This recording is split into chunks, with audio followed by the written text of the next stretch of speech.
The morning show here on the Arise News channel. Joining us now is Okpe with stories trending around the world. Hello, Jim. Good morning, Dr. Vati. How are you? Good. I'm doing excellent. Good to see you too. Good morning, Adesa. Ah, yes. I always love my blue. How are you? Fine, thank you. Good morning, Rufai. How are you? Well, trust you're doing well too. Yes, I am. Yeah. Good morning to you, viewers. We begin what's trending in Ethiopia. As airports across the world resume flight operations, the Ethiopian Airlines Group has announced the completion of a new passenger terminal at Addis Ababa International Airport. With an emphasis on biosecurity and biosafety, the terminal's facilities include 60 check-in counters and an increased number of immigration e-gates. According to the airport CEO, the terminal is the first in the world to be completed since the start of the COVID-19 pandemic. The Addis Ababa International Airport last year took over from Dubai Airport to become the largest gateway to Africa. And with the capacity to handle approximately 20 million passengers annually, it appears this new terminal may play a key role in cementing that position. Congratulations to Ethiopia. I mean, this is fantastic. When I saw this video, I'm like, this is exactly what an airport should look like. You know, but a lot of Nigerians on Twitter, obviously, started attacking the government, Nigerian government, because, you know, recently we had like the same picture, I believe, that was juxtaposed with the Enugu International Airport. And, you know, a lot of Nigerians are saying the amount of money that was spent in the Enugu International Airport, you know, in comparison to this one, I mean, look at the difference, you know. So, indeed, we simply cannot pay lip service to, I mean, what you will refer to as the gateway to your country, your airport is very important. And this is so beautiful. I mean, this is what comes out from spending money. Recently, we are seeing debates on, no, should we privatize, should we concession the airports? I think that we should move way past those debates and, you know, be firm on what we need to do. It's the airport. It plays critical roles. You're talking about biosafety, biosecurity, especially at a time where we have, you know, terrorism, we have health emergencies. The airport plays critical roles to those things. And then you go to the airports here, it's either there are no lights or the air conditioners are not working. Although we must commend the present minister, he seems to be doing a lot, but this is not enough. For me, it is as follows. Congratulations to the people of Ethiopia and the government of Ethiopia. And I can understand why people are so excited. Yes. An airport is a gateway, you know, to a country. It's the first thing that you see. And I see that Nigerians, you know, are always excited when any African country comes up with a beautiful airport. Yes. Before this one, it was the Kotoka International Airport when it was completed. And Nigerians were saying, oh, look at what they have in Ghana. Now it's Ethiopia, the Bola International. And Nigerians, since yesterday, they've been commenting on it. But it is as follows. These people will make this comment. How many international airports in Nigeria have they visited? So what I see here is the demarketing of our country. Yes, the Ethiopians may have managed to upgrade the airport. This same airport, I used to pass through it in the 90s. You know, it wasn't even anywhere near any airport in any part of Nigeria. That is good. Countries can upgrade. And they have Ethiopian Airlines, which has one of the largest fleet across Africa and highly operational and, you know, with a good safety record, except for that one sad incident in which two distinguished Nigerians lost their lives. But here in Nigeria, if you go around, we also have some airports that are of international standard. I don't know whether anybody has bothered to visit, for example, after renovation, the international airport in Abuja. FAAN, some people took the video of the FAAN, you know, yesterday and showed that airport. There are in other parts of, you know, the country where Nigeria has also upgraded its airports. And I think that, you know, even when we admire things in other places, we should not use that as a basis for demarketing our country. But we can also do a lot more. And we can learn from Ethiopia, where they have a true hub. And look, this Lagos International Airport here, Murtala Mohammed, it used to be that kind of hub. Yes. It had a hangar. It had people used to come to Nigeria to do C checks, to do D checks. Yes. So it's that level of functionality, that level of efficiency that we need to aim towards, and then make sure that Nigeria becomes a hub once again for the West African region, and even as far as the Central and Eastern African region. But congratulations to the Ethiopians. This is a demonstration of leadership, of vision. Ethiopia was a war zone for about 16 years. So we've seen, in over a decade, we've seen that country recovering and making progress. Yes, and it's commendable. Yes, Rufai, your take on this. So I have a very different view about this. Yeah, but this is my view. So Chinua Achebe wrote a book, The Problem with Nigeria, back in the 80s. And he told a story in that book. He told the story of what was paid to ghost workers in salary in the Ministry of Communications. That was about 600 million naira to ghost workers. And then, the naira and the dollar was almost pegged. So let's just say that was $600 million. And he said that amount could afford to build another Murtala Mohammed International Airport if we want. I checked the price of building these airports. This Bole airport is $340 million. Yes. The price was supposed to be $225 million, the expansion and everything, but, the project prices go up. It's $340 million. You see, the reason why Nigerians complain is the cost-to-benefit ratio, what we could have done. The same $340 million, if we bring it to same Nigeria and we do a contract, okay, let's service an airport, the price will be way more than that. Contract cost in Nigeria is one of the highest in the world. I mean, that's why people complain that how can we use money better and how can we use resource better? Another clear example is the price of doing rail in Ethiopia and the price of doing rail here. So when we start to block all those costs and everything that is fretted away in corruption, we can get more with less money. So that's why a lot of people are looking at it and complain. It's not that there's anything out of the moon Ethiopia has done. They've built airport and so what. We've done better here in Nigeria. Nigeria is a giant of Africa. But where we can block the loopholes of corruption and have stringent conversations about the cost-benefit ratio of projects and how the project should cost and how it should be executed, that's the conversation for me here. Good point, Rufai. I don't know. I've seen many figures being quoted online. This is how much the airport in Ethiopia costs. This is how much our own airports are costing in Nigeria. Well, except I have the factual documents. I don't think we should use that as a basis for condemning Well, it's all over the internet. But leadership is also about style. It's about vision. It's about optics. And the big problem we have here is that even when we do something that is ambitious, we don't maintain those things. You build an airport in Nigeria, other factors will come in. 2-3 years down the line, you'll be surprised. Nobody will maintain it. That is not the culture in other places. So it's a whole cocktail of issues. But clearly, there are lessons we can learn from other jurisdictions, be it with regard to airports or the management of COVID-19 or even our education system. Good point, guys. Let's take another story. The spokesman to Nigeria's First Lady has condemned a recent cartoon by the Daily Trust newspaper that depicted the First Lady as being insensitive over the plight of struggling Nigerians. The cartoonist Bulama Mustafa drew inspiration from the photos posted on Aisha Buhari's Instagram account, announcing the wedding of her daughter, Hanan Buhari, to Mohammed Turad. The cartoon seemingly juxtaposed the wedding photos with several Nigerians struggling to escape being drowned in a river, while the First Lady appeared to be telling them, at least you can enjoy the pictures. Reacting in an interview with the BBC, the First Lady's spokesman says the cartoon was very unfair, as the wedding was very low-keyed, all thanks to Aisha Buhari, and that the pictures of the couple she posted on the social media were to thank well-wishers after the celebrations and not to rub it in the faces of Nigerians. We took the story yesterday, and, it's glad that, the First Lady has spoken through her spokesman, and it does show that she is concerned about Nigerians and their plight. And I love the explanation that she gave. I mean, like we said yesterday, why criticize the first family for, for their daughter getting married?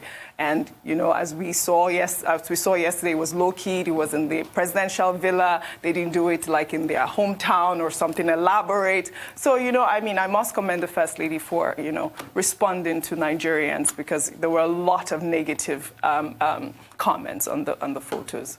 I totally agree with the spokesperson. It's just what we said yesterday. It is unfair to criticize, the first daughter getting married just because the country is in some sort of economic woes, or we're going through a pandemic, and so they shouldn't get married. I don't understand the logic behind, this agitation. For me, it is truly unfair. Yes. Yes, well, that was what we said yesterday, and I think that at this point, we should allow the couple to enjoy their honeymoon, which they deserve, to which they are entitled, and they can have their honeymoon the best way they deem fit.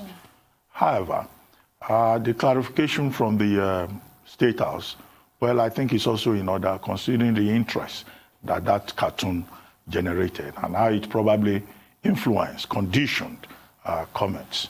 Mustafa Bulama is probably one of the best cartoonists that we have in the Nigerian media space today.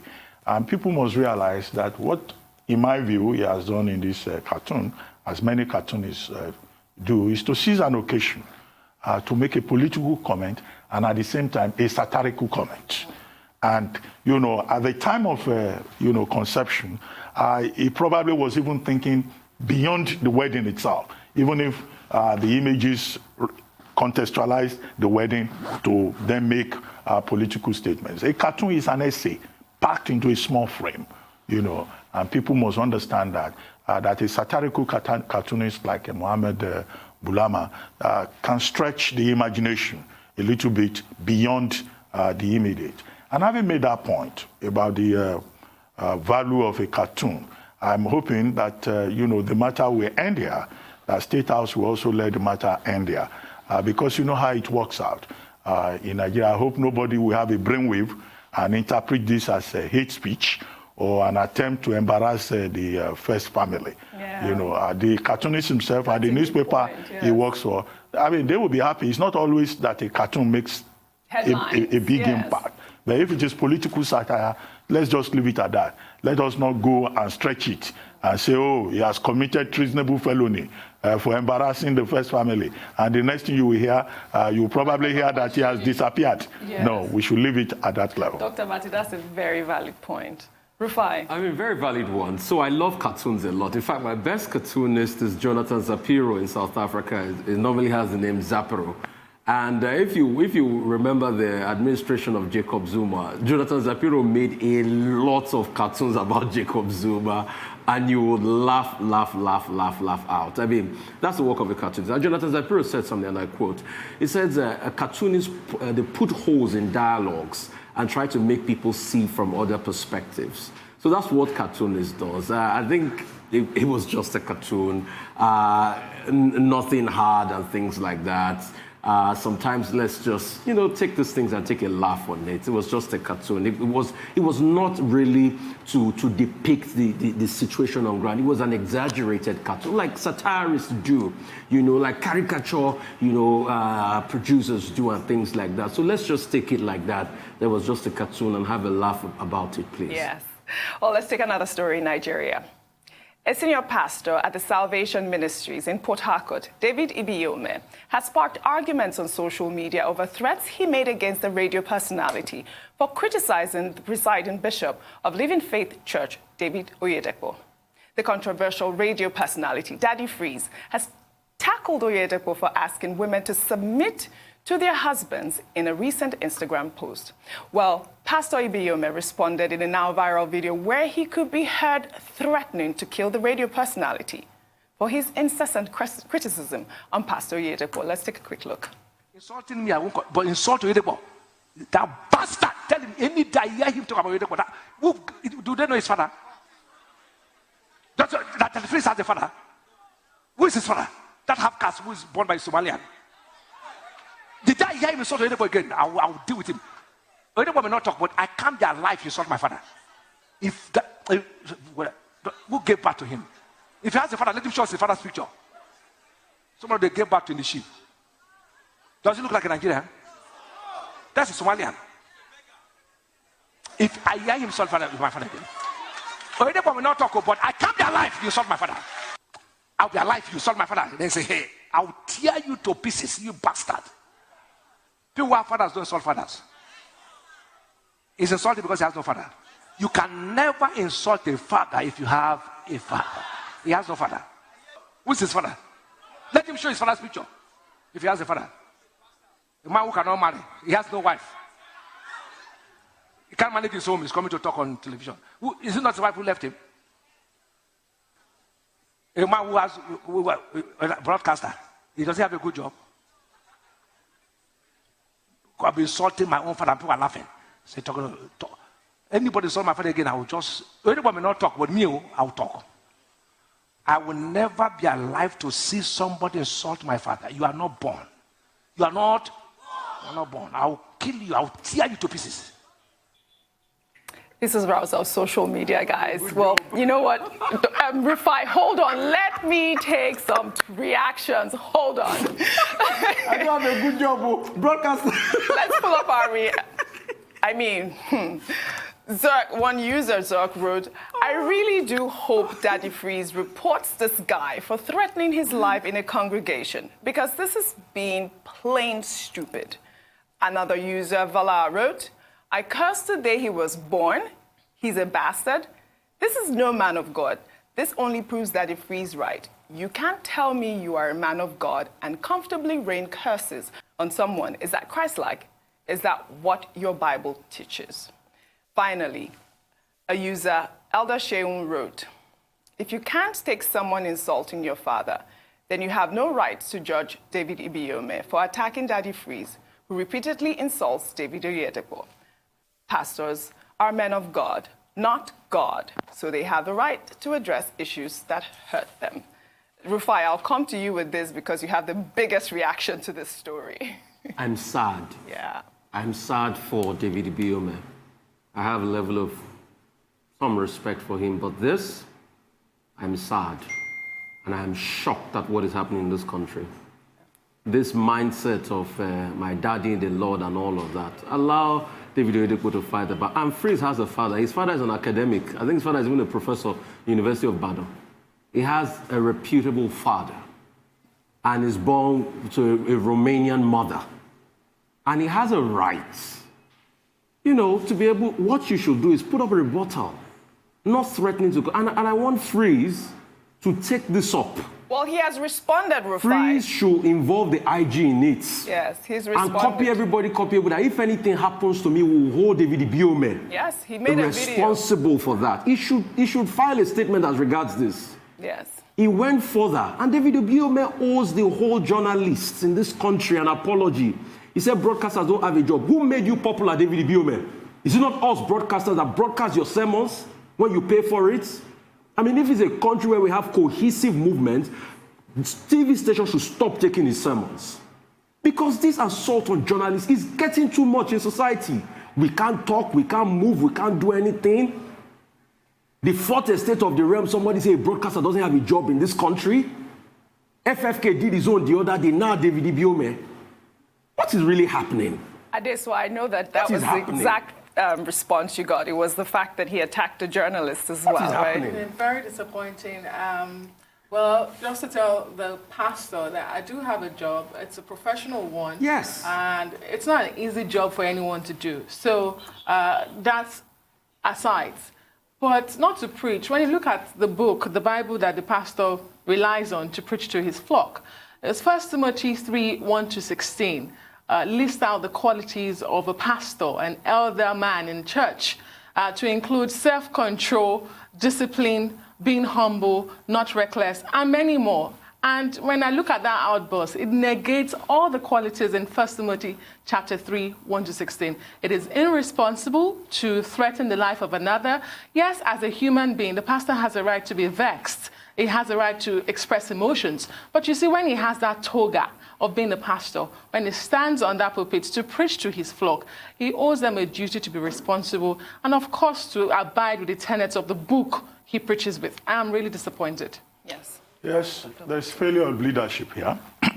The pastors hold the pulpit, they hold the whole congregation captive, either within a physical space or in a virtual space. And that in itself comes with responsibility.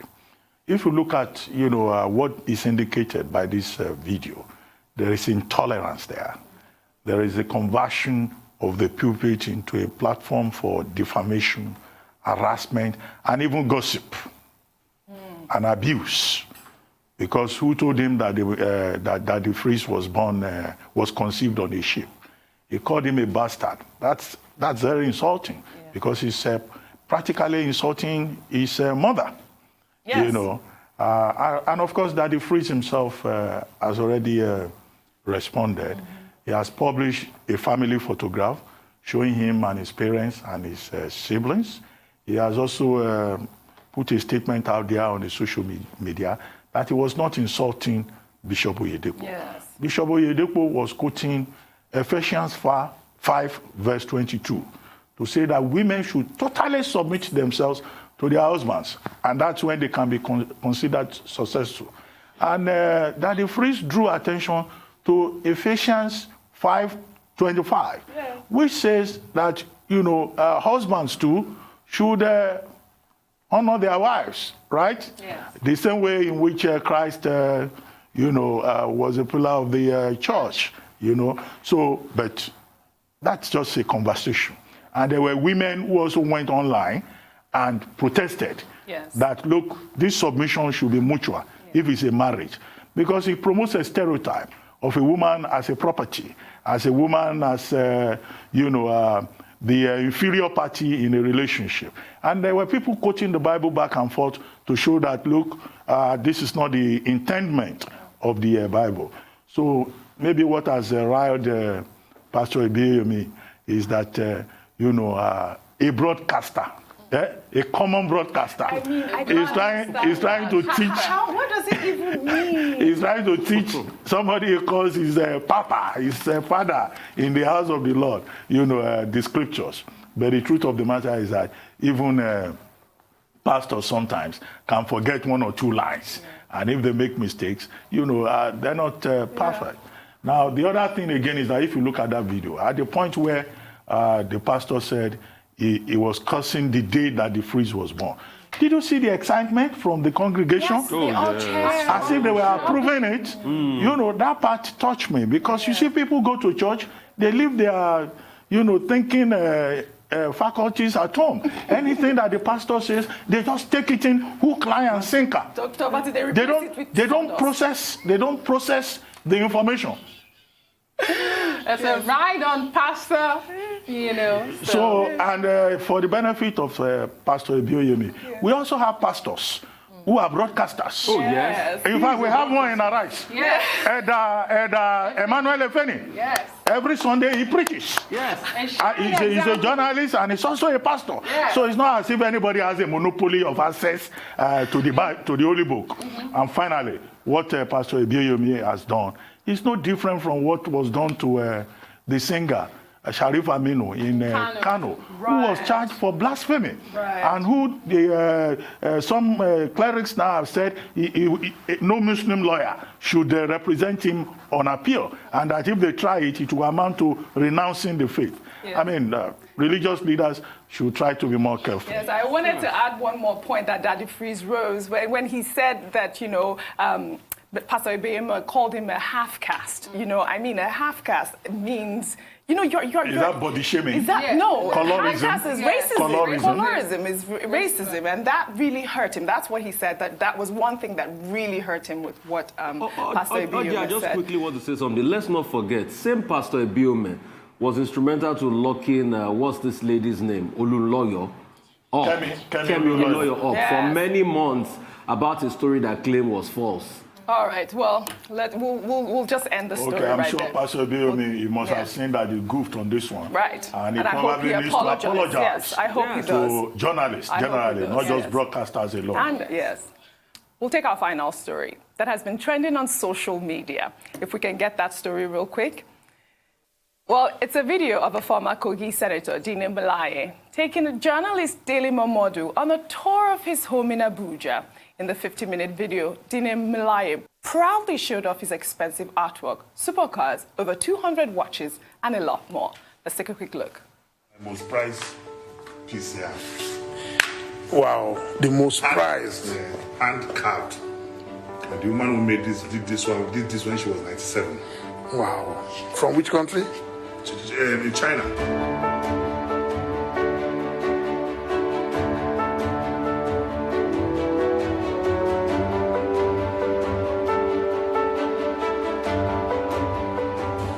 Oh, wristwatches. Ooh. Ooh. What? This will be over 100 pieces? Over 200 pieces. Over 200 pieces.